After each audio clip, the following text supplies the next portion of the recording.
Namaste.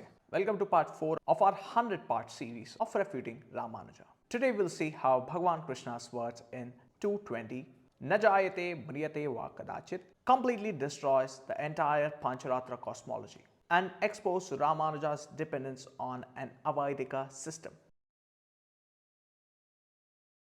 Bhagavan Krishna says, "Na jayate mriyate va kadachit nayam bhutva bhavitavana bhuyaha ajo nitya shashvatoyam puranaha na hanyate hanyamane sharire." This is the heart of Ajaata-Vaada, unborn, timeless, changeless consciousness, which is not gone when the body is gone. The revelation that Ātman is never produced, nor Ātman is plural. And this verse stands as a direct negation of all theories of creation, emanation, or cyclic births, including Ramanuja's Kalpa-based cosmology, which is Pancharatra Chatur Vyuha theology.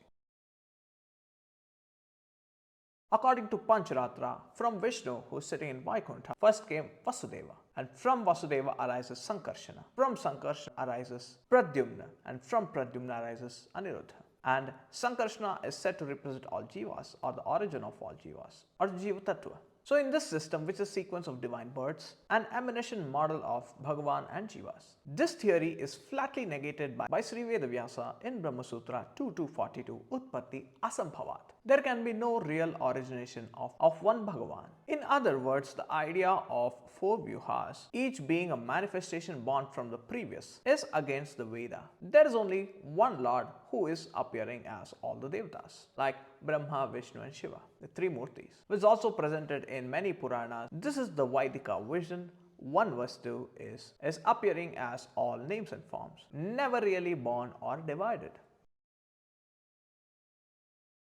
In his commentary on Gītā 2.20, Rāmānuja tries to sound Vedantic. He says Ātma is unborn and eternal. But then he adds, Kalpado deha praptihi, kalpante cha dehanasha. So he slightly brings in the kalpa-based cyclic creation, implying that the jivas re-emerge in every cycle that quietly converts the unborn Atma into a time-bound participant within the cosmic cycles. He even calls it Avirbhava, a kind of birth without creation. But however you call it Janma or Avirbhava, the moment you introduce a beginning, it is not unborn anymore.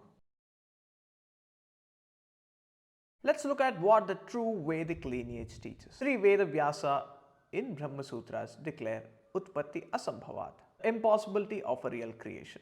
Bhagavan Krishna in 2.20 says, Na jayate mriyate va kadachit. Gauḍapāda Acharya hammers this in Mandukya Karika. Thus, Ajātavāda is not an invention of one sampradaya. It is the culmination of the Vedic vision itself, the Jnana Kanda revelation.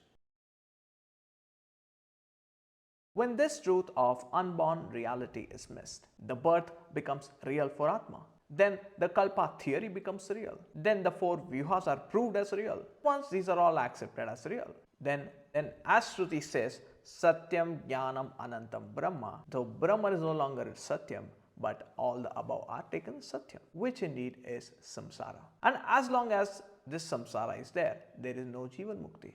Hence, Jīvanmukti is outright rejected by Sri Vaishnavas, which is the real goal pointed out by the Prasthanatraya.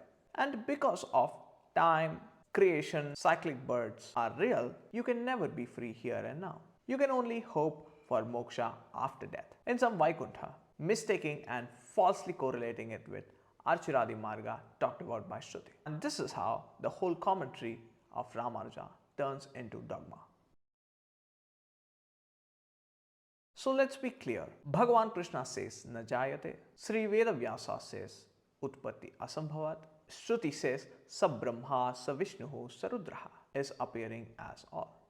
This is Vedanta and not the Pancharatra story of cosmic births. And when you truly understand this, you stop waiting for Vaikuntha after death, because you discover unborn, unmoving, limitless Atma, that is Sri Mahavishnu right now, which is what the Veda really says. Antar Bahishcha Tat Sarvam Vyapya Narayana Sthita. Namaste.